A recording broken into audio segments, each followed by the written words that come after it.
All right, are we all settled? Can I begin? Do I have your attention? Sorry. Yeah. I'm just wondering, we're all here like Sorter House's family, and the interpreter for Ruth, our friend here, did not come. I told him and he didn't come. So are you okay signing? Yes? Okay. If not, then maybe I'll give you a pen and paper, or you're good. You're good? Okay, wonderful. Just work that room. Okay. Thank you. Sorry to interrupt. That's okay. Continue. All right. Okay. So, do I have your attention? Yes. Yes. Okay. So I'm so happy to be back here.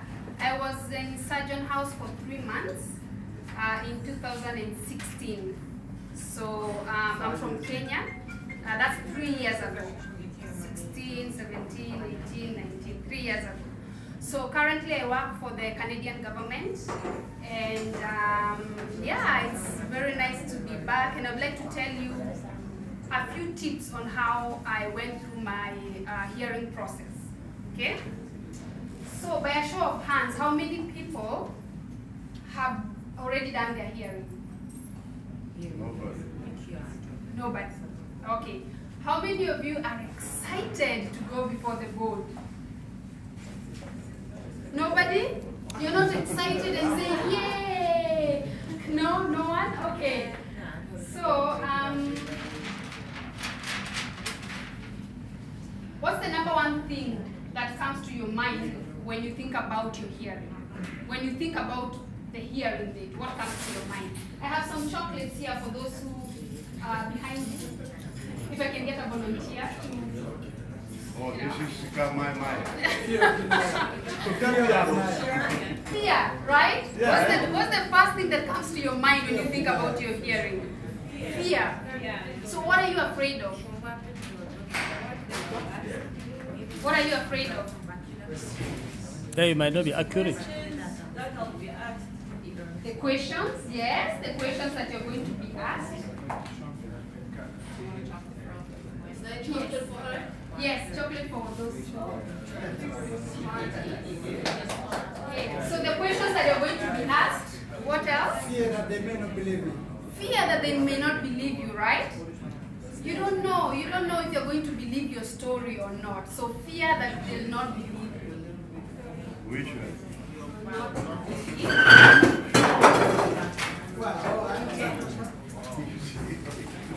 What else?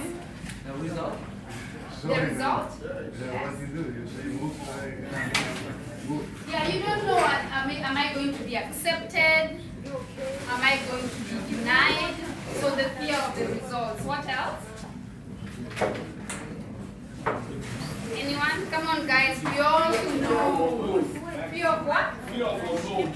Fear of the unknown. Because you don't know what's going to happen in that room, right? Right?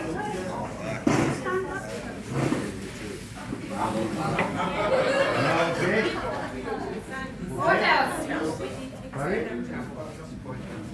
So we've tackled fear. So fear of failure is the first thing that comes to your mind. So we're going to talk about more about the fear of failure. We're also going to talk about your story. What's your story? Right? We're also going to talk about evidence to back up your story. And this is what I'm here to talk to you about. And you're going to talk about your lawyer and other resources, because your lawyer is not the only resource that you have. And we're going to talk about external influences and interpreters. How many of you are intending to use an interpreter? You're using an interpreter. Okay, we're going to talk about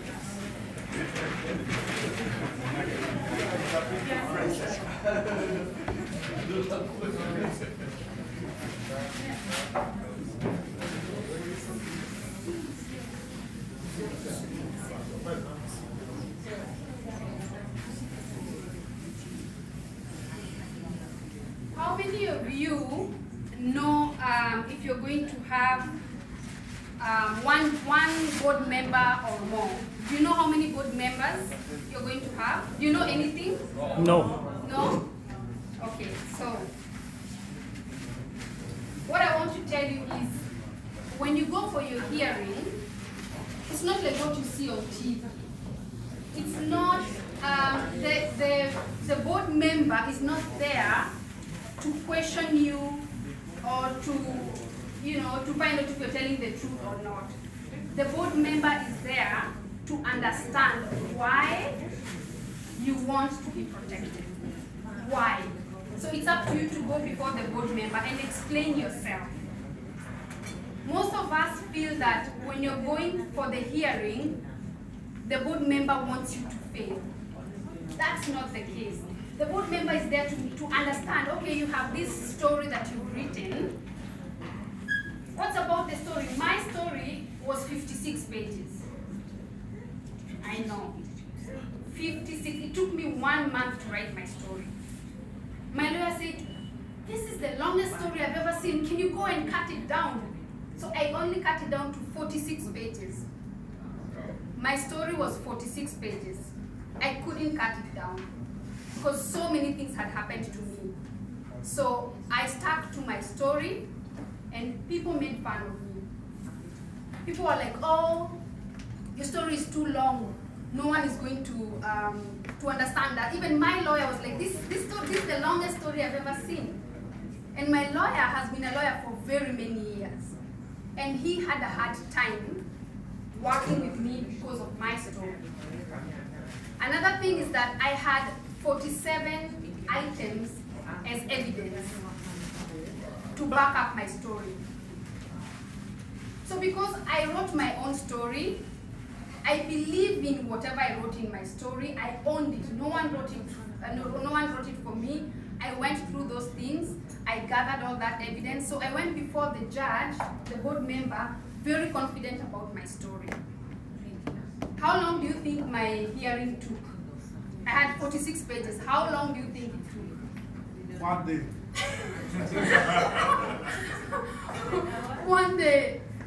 Do you know that it can take up to 3 days for you to go through your hearing, depending on the circumstances under which your story is? So do you guys think my story took 1 day? My hearing took 1 day? 46 days. 30 minutes.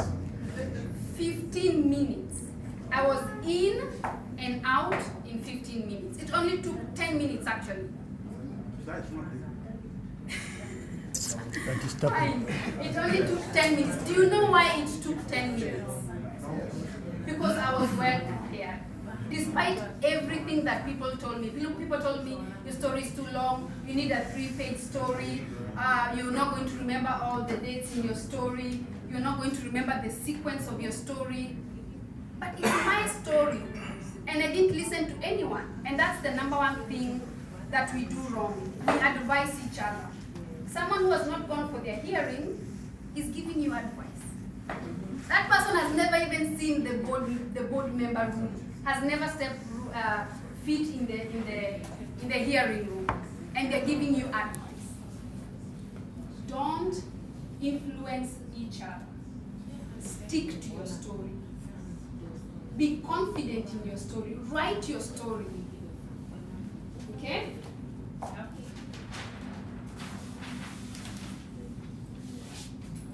Be truthful in your story. That's the only way. That's the only way you will have confidence. If you write your story, if you write your story and I ask you anything in that story, you wrote it, right? You went through those things that are in your story. Of course you're going to remember. So write your own story, own your story. And then give relevant information. Don't write a story that won't help you. You know, we have so many stories. We've gone through so many things. And we have so much to tell. Don't waste your time saying things that won't help you. Be very particular in what you're saying. Because the board member doesn't have time. They have so many things that they're going through. So be very particular. Choose the things that you think are going to help you in your story. Don't say your whole life story. Just say, why do you want protection, right? So do not be intimidated by how long or short your story is. If you have a 2-page story, fine. You have a 2-page story. I had a 46-page story. That's what I had. So don't be intimidated. If your friend has a 5-page story, you have a 1-page story, stick to it. So be clear and avoid contradiction. Don't say one thing on the first paragraph and say another thing on the last paragraph. No, I haven't. Be very consistent. And read your story, but do not cram it. You know, they don't ask you questions based on how you've written your story. They ask randomly. They ask things from the back to the front to the back. So don't cram anything. Because if you cram, you'll only remember the order in which you wrote your story. So if I ask you questions about your story from the back to the front, you should be able to know. And for when I ask you questions from the front to the back, so just read it, don't cram it. So dates to remember. We all think that you're going to be asked specific dates. You don't have to know specific dates. You can know months, year. We often think that, oh, they will want to know 7th May of 2019. No. They don't need to ask you exact dates because we are human beings. Can you remember the exact dates of what happened to you in the last 10 years? No. So what I did when I was preparing for my hearing, I created this piece of sheet. I had so many dates, 46-page story, so I had so many dates. So I had dates that I thought were important. So I wrote months and years, and then I aligned it. So if it's school events, things that happened to me in school, things that happened to me at work, and government prosecution. So I carried this paper with me all the time. When I'm in the subway, I just remove it and I look at it, and I put it back.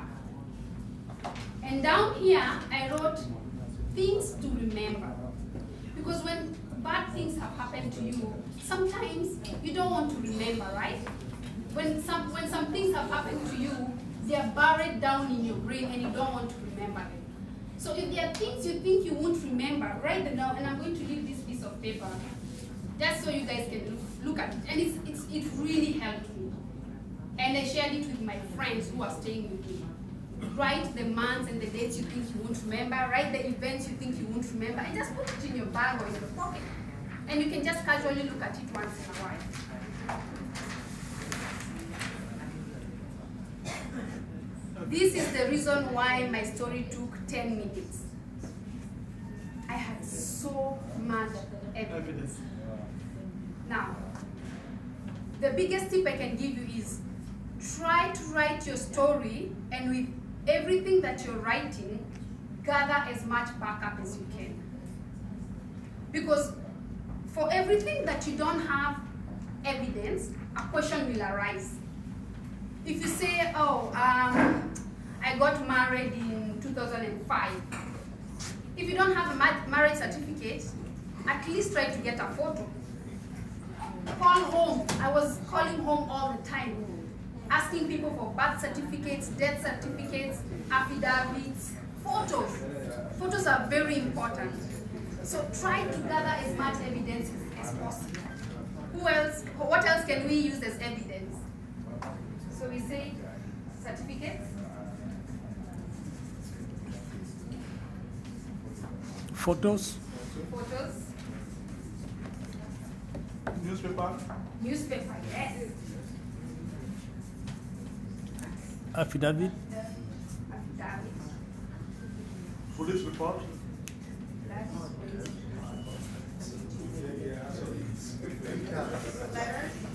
Letters, yes. You can write home to your pastor.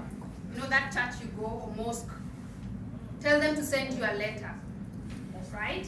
Tell them to send you a letter, any evidence you can get. I got letters from the pastor, I got letters from the local chief, I got letters from, people who, my friends wrote me letters that they know me, right? So letters.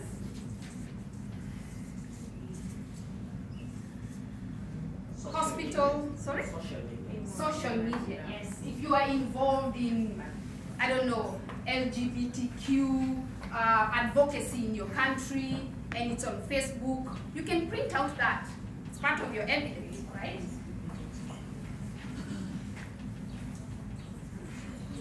Medical report? Medical reports.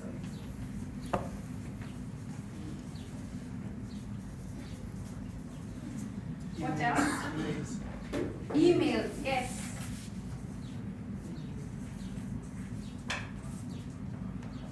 And you can also get letters of employment. If you say, okay, I was arrested because I was working for the government, I was in the opposition, you can get a recommendation letter from your former employer, right? So you can get letters from employers.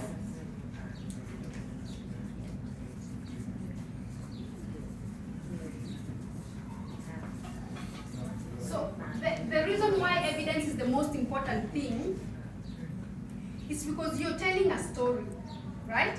You're telling a story and the board member has no clue whether this story is true or not. Honestly, the biggest advice I can tell you, and I've done this a lot, I talk to newcomers, I go and talk to people who are looking for employment, so I've seen this a lot. Evidence is your best bet. Because you're coming to me and telling me a story, how am I going to believe you? The only way I'll believe you is if you present evidence before me, right? Anything else? No?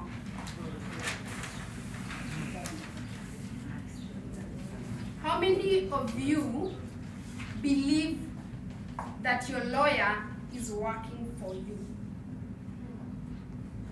Yes. You can change your lawyer. Don't feel intimidated by your lawyer. You can tell your lawyer what you like and what you don't like.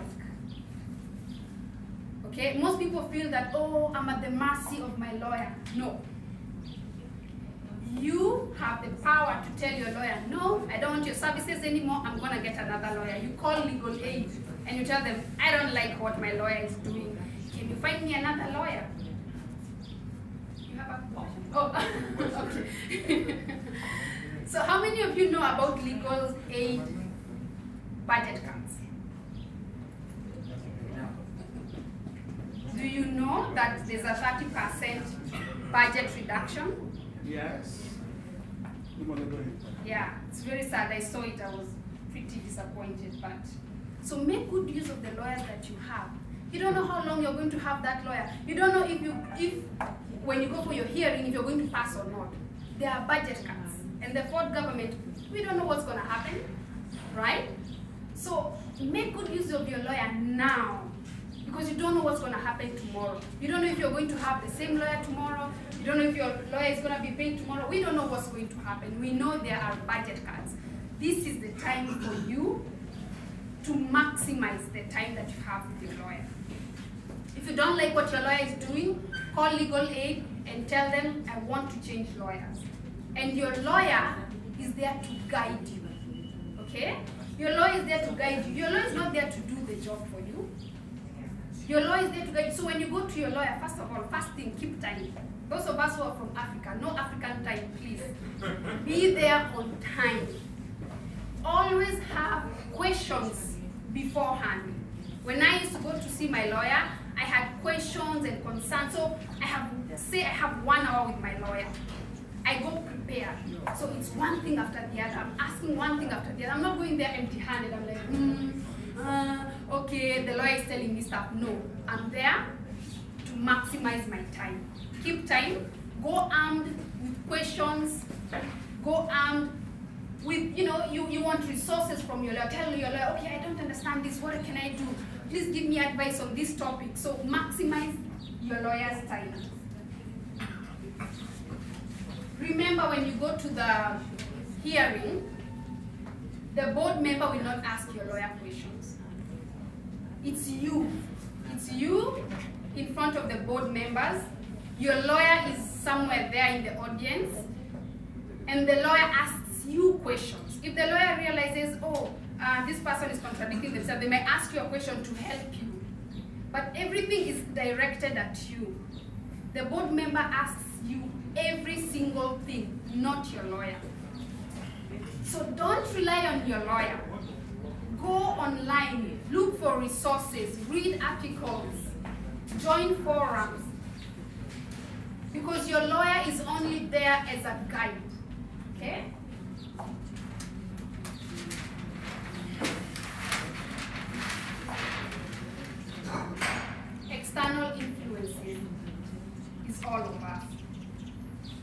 for your hearing tomorrow and you fail, please keep it to yourself.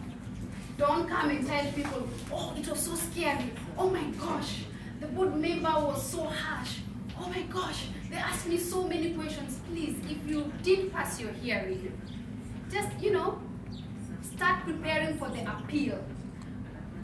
Don't scare everybody. Don't come here and tell people horror stories. Okay, that's the best thing you can do for each other. Don't give each other bad advice. Don't be influenced. Okay? And what else? Be confident in your story and don't compare yourself with others. One of the things that I realized when I was here and preparing for my hearing is that sometimes I would feel intimidated. I would hear someone's story and I'm like, gosh, this story sounds better than mine, right? And you feel conflicted. You're like, oh my gosh, my story is not as good as her story. Her story is not as good as the other person's story. We are all different. We all have unique circumstances, right? So we can't all be the same. My outcome is not the same as another person's outcome in the hearing. Be confident, stick to your story, don't listen to external influences. Now, let's talk about interpreters. Why do you think it's good to use an interpreter? Or not good to use an interpreter? Let's start with to use an interpreter. Anybody? I think it gives you time to think what it is trying to explain to you, even though you know what they say. Just okay. It gives you time to think. Okay. Let's write that down. Gives you time to think. That's right. This is a very important one, so pay attention. So gives you time to think. Anyone else? Yeah? There's some words that you don't hear outside, Yeah. but you hear in the court, so it's different. Okay. So difference in words or new words.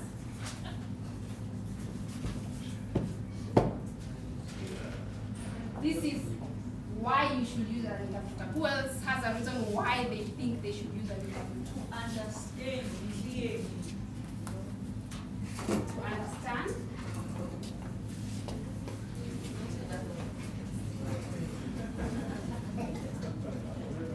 Anyone else? Language barrier.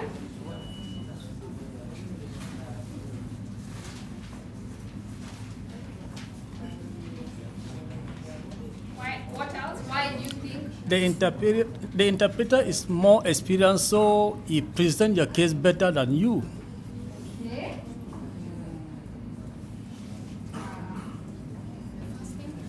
Interpreter and more experience. Anyone else? Okay. Confident boost.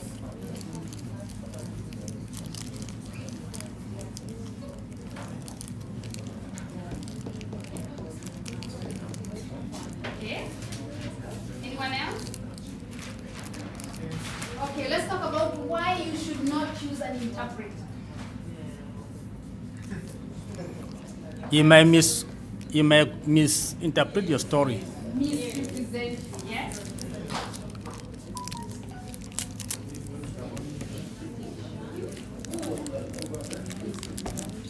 Huh? Ooh, you Yes. this is the one. I'm the one. Yes? No? You want chocolate? Yeah, give it. The answer again. yeah, I understand. No, he answered me. You fasting, bro. What do you mean by misinformation? Huh? Yeah. Okay. Yes. Anyone else? accent. Maybe you live the same country, but you have different accents. Accent.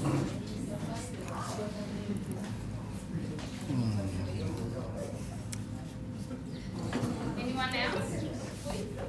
Why you should not use an interpreter? Help me with your charger, please. Right. Let's go back Charger. to why you should use an interpreter. You are not for the case, for the meeting. I'm here. First of all, by a show of hands, how many people agree that you should use an interpreter? Let's begin from there. Only one person. Okay. So the rest of you think you should not use an interpreter?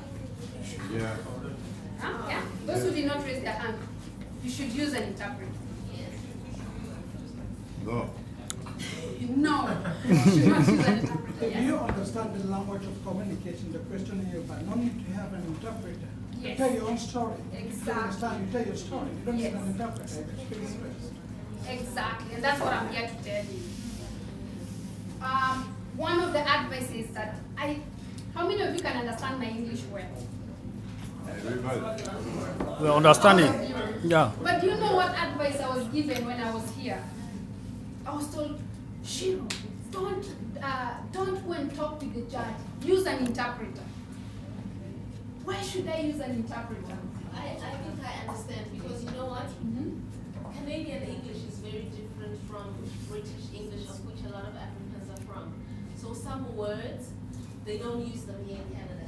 Or they use another word and then you come and use another word such that maybe the guy won't understand, right? So sometimes it's good to use an interpreter because he knows the language much better. Yes, so I think, in my personal opinion, if you feel that you can eloquently tell your story and express yourself honestly, don't use an interpreter. Because of two things. You don't know what is being said. Yeah. Okay? Yes. You're saying one thing and you don't know what the interpreter is saying. And you don't want to keep saying, oh, that's not what I meant. Oh, that's not what I meant. So why are you using an interpreter? If you can understand what the interpreter is saying, why would you keep interrupting and saying, oh, I don't understand what is being said? I was told to use an interpreter. Do you guys, how many of you think I should use an interpreter? I was told to use an interpreter. Because people are afraid. It's fear. It all boils down to fear. When you're not confident in your story, when you don't have enough evidence, then you get scared, right? You're like, oh my gosh, it will give me time to think, right? You say, okay, as I talk, it will give, as the lawyer, as the interpreter is talking, it will give me time to think. Wrong. Don't use an interpreter if you can express yourself. Go there with confidence. And the good thing is that the board members are very good at asking, excuse me, I didn't understand what you said. Can you repeat yourself? What did you mean by that? It's not as scary as it seems. Really, it's not a scary situation. As long as you're confident about your evidence, you know your story, that's all you need. So I'm here today to tell you, don't be afraid. Focus on gathering as much evidence as you can. Okay? Yeah. We'll do it. Anyone who has a question? I don't want to take too much of your time. Yeah. Does anyone? Yeah? Would you like to enlighten a little bit on the forums and platforms that you say people should join? Yes.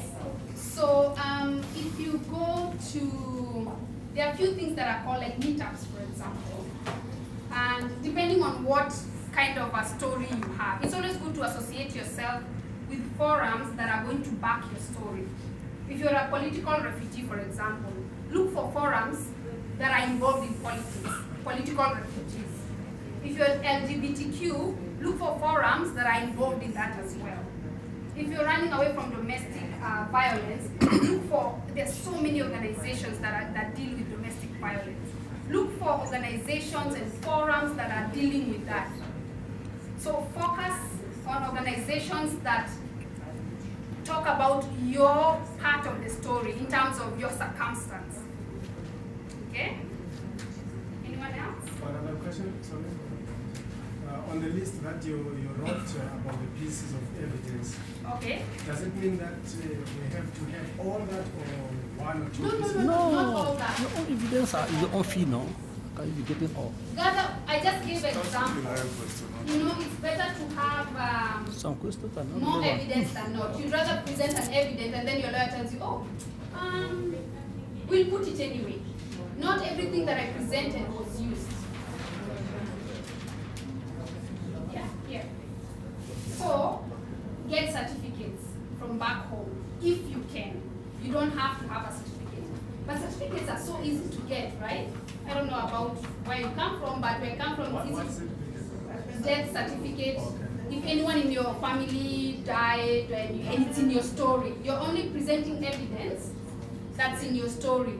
Don't bring evidence that's not in your story. If you didn't talk about death, why bring a death certificate, right?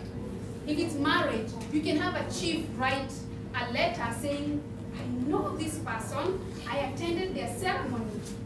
If you don't have pictures, you don't have marriage certificate, get the local chief to write a letter and sign and email it to you or scan it to you.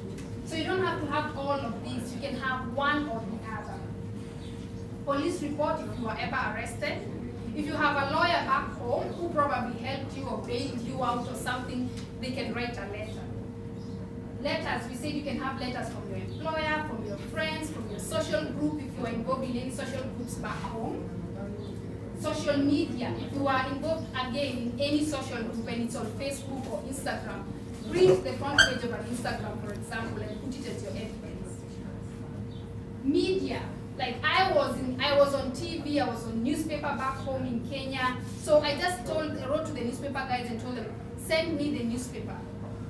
I had videos because I was interviewed on TV, I made news headlines. So I told them, send me a link or a video, and I put it on a CD, and I took it as my evidence. What else? Yeah. Anything else I missed? So basically what I'm saying, you don't have to have all of these. You can have one or the other. Any questions? How long did it take to get a hearing from first point to the last point?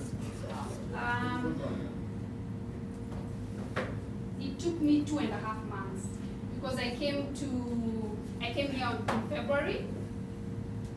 No, sorry, it took me 3 months. I gave my, what do you call it, basis of claim in February, and I appeared in May. February, March, April, May. Yes, 3 months. Only 3 months. At that time, it was the new government, you know, they were eager and excited to get things going. So I was one of the lucky who only came, handed in my papers, and was given a date in 3 months. And remember, dates can change. All right? Anything else? How many days before you know you when you dates? Like you hearing? So when I submitted, I received a letter 1 month later. So be patient. If you've not received a letter inviting you to go for your hearing, be patient. Okay, be patient because it might take time, and I don't know how things are right now. But at that time, I submitted, and then 1 month later, I received a letter. And actually, my date changed twice. So I received a letter telling me to go at a certain time, and then just when I was getting ready, I received another letter that said, "Oh, your date has changed." Okay.